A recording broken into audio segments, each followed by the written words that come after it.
Godavari Banakacherla project వల్ల ఎవ్వరికీ నష్టం లేదని మరోసారి స్పష్టం చేశారు సీఎం చంద్రబాబు.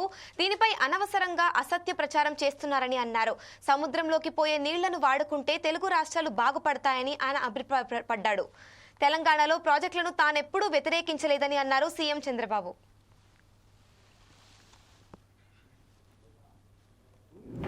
ఓకే అమ్మ, బనకచెర్ల ఎవ్వరికి నష్టం లేదు. కొంతమంది మాట్లాడుతున్నారు, ఇది కరెక్ట్ కాదు. తెలంగాణలో కొన్ని ప్రాజెక్టులు నేను సమైక్య ఆంధ్రప్రదేశ్లోనే దేవాదులు నేనే పునాదులు వేశాను. ఆ రోజు లిఫ్ట్ ఇరిగేషన్ పెట్టా. శ్రీశైలం ఎస్ఎల్బిసి, ఇప్పుడు మాధవరెడ్డి కెనాల్. అది చూసిన తర్వాత ఆ రోజు నేను దేవాదుల ప్రాజెక్టు కూడా లిఫ్ట్ ఇరిగేషన్ సాధ్యమని గోదావరి పైన ఆ లిఫ్ట్ ఇరిగేషన్ పెట్టాం. అదే సమయంలో ఇక్కడికి వచ్చిన తర్వాత ఆంధ్రాలో పుష్కర, తాటిపూడి 2 లిఫ్ట్ ఇరిగేషన్ తీసుకొచ్చాను. తర్వాత కొన్ని వీళ్ళు దేవాదుల ఇవన్నీ కూడా వచ్చాయి. రాజశేఖర్ రెడ్డి ఉన్నప్పుడే ఎల్లంపల్లి అన్నారు, అది రాలేదు, అది కూడా పెద్ద స్కామ్ అయింది. తర్వాత ఈరోజు వీళ్ళు దేవాదులు తీసుకొచ్చారు. గోదావరిలో నీళ్లున్నాయి, పైన ఉండేవాళ్ళు వాడుకుంటారు, కిందలో వాడుకోవచ్చు. 2000 టీఎంసీ నీళ్లు సగటున 100 సంవత్సరాలు సముద్రంలోకి పోయినాయి. సముద్రంలోకి పోయే నీళ్లు ఒక 200 టీఎంసీ ఇక్కడ కానీ అక్కడ కానీ వాడుకుంటే రాష్ట్రాలు బాగుపడతాయి, తెలుగు కమ్యూనిటీ బాగుపడుతుంది, నీటి సమస్య పరిష్కారం అవుతుంది. ఆ విషయమే నేను పదే పదే చెప్తున్నా. ఎవ్వరికీ నష్టం లేదు. నేను తెలంగాణలో ఉండే ప్రాజెక్ట్స్ గోదావరి పైన ఎప్పుడు అపోజ్ చేయలేదు, అపోజ్ చేయను కూడా. ఓకే అమ్మ, బనకచెర్ల ఎవ్వరికి నష్టం లేదు. కొంతమంది మాట్లాడుతున్నారు, ఇది కరెక్ట్ కాదు. తెలంగాణలో కొన్ని ప్రాజెక్టులు నేను సమైక్య ఆంధ్రప్రదేశ్లోనే దేవాదులు నేనే పునాదులు వేశాను. ఆ రోజు లిఫ్ట్ ఇరిగేషన్ పెట్టా. శ్రీశైలం ఎస్ఎల్బిసి, ఇప్పుడు మాధవరెడ్డి కెనాల్. అది చూసిన తర్వాత ఆ రోజు నేను దేవాదుల ప్రాజెక్టు కూడా లిఫ్ట్ ఇరిగేషన్ సాధ్యమని గోదావరి పైన ఆ లిఫ్ట్ ఇరిగేషన్ పెట్టాం. అదే సమయంలో ఇక్కడికి వచ్చిన తర్వాత ఆంధ్రాలో పుష్కర, ఇదే అంశంపై మరింత సమాచారం మా రిపోర్టర్ లెనిన్ అందిస్తారు. చెప్పండి లెనిన్.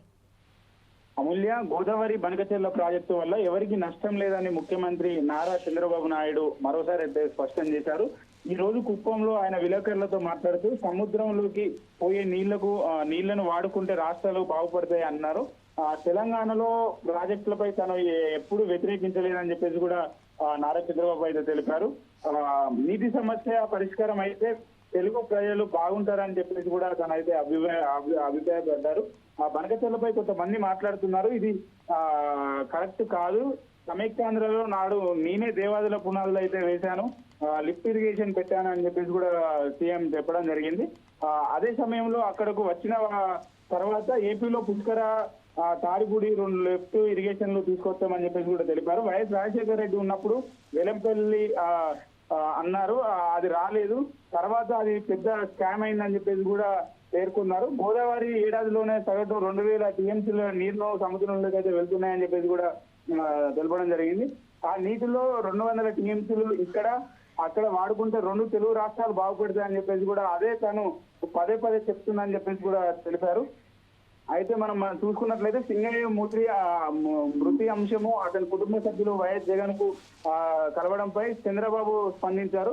తను ఎప్పుడూ తప్పుడు ప్రచారం చేయలేదని చెప్పేసి కూడా అన్నారు. నీతి మాలిన వాళ్ళు రౌడీలు రాజకీయాల్లో ఉన్నారని చెప్పేసి కూడా చంద్రబాబు అయితే పేర్కొన్నారు. కారు కింద కార్యకర్త పడ్డ మానవత్వం చూపించలేదని చెప్పేసి కూడా విమర్శించారు. కుక్కపిల్ల మాదిరిగా సింగయ్యను పక్కన పడేశారని చెప్పేసి కూడా సింగయ్య కుటుంబ సభ్యులను బెదిరించారని చెప్పేసి నారా చంద్రబాబు నాయుడు అయితే పేర్కొన్నారు. కారు కింద పడిన వ్యక్తిని హాస్పిటల్కి కూడా తరలించలేదని చెప్పేసి, ఓపిక లేదా అని చెప్పేసి, కనీస బాధ్యత సమాజ స్పృహ లేకుండా ప్రవర్తిస్తారని చెప్పేసి కూడా అన్నారు. సింగయ్య భర్తను పిలిపించి బెదిరించి రాజకీయం చేయాలని చూస్తున్నారని చెప్పేసి తెలిపారు. నేర చరిత్ర కలిగిన వాళ్ళు రాజకీయం చూసుకొని వస్తున్నారని సీఎం అయితే అన్నారు. ఏమి చేయలేని వాళ్ళే శివ రాజకీయాలు చేస్తుంటారు అని చెప్పేసి కూడా అన్నారు. తప్పుడు ప్రచారాలు తాత్కాలికంగా చేసిన పనులు శాశ్వతం కాదని చెప్పేసి కూడా చెప్పారు. అట్లనే మామిడి రైతుల కష్టాలపై సీఎం అయితే సమీక్షించారు. దిగుబడి పెరిగినందుకు మామిడి ధర తగ్గించాలన్నారు. రైతులను ఆదుకుంటాం, కేంద్ర సహాయం కూడా తీసుకుంటాము అని చెప్పేసి కూడా ఆయన అయితే భరోసా ఇచ్చారు. మా ప్రభుత్వం ఏదైతే బాధ్యతంగా వివరిస్తుందని చెప్పేసి రాజకీయాలు ఎప్పుడు ఉంటాయి, రైతులు అర్థం చేసుకోవాలన్నారు. ఇంట్లో ఎంతమంది పిల్లలు ఉన్నా తల్లికి వందనం ఇచ్చామని చెప్పేసి చెప్పారు. అనాథులకు ఏదైతే పెన్షన్లు ఇచ్చామని చెప్పేసి కూడా చెప్పడం జరిగింది. అయితే అనేక విషయాలపైన ఈ రోజైతే సీఎం నారా చంద్రబాబు నాయుడు అయితే మీడియాతో మాట్లాడుతూ అనేక విషయాలు అయితే పంచుకోవడం జరిగింది. అమూల్య, థ్యాంక్ యూ లెనిన్.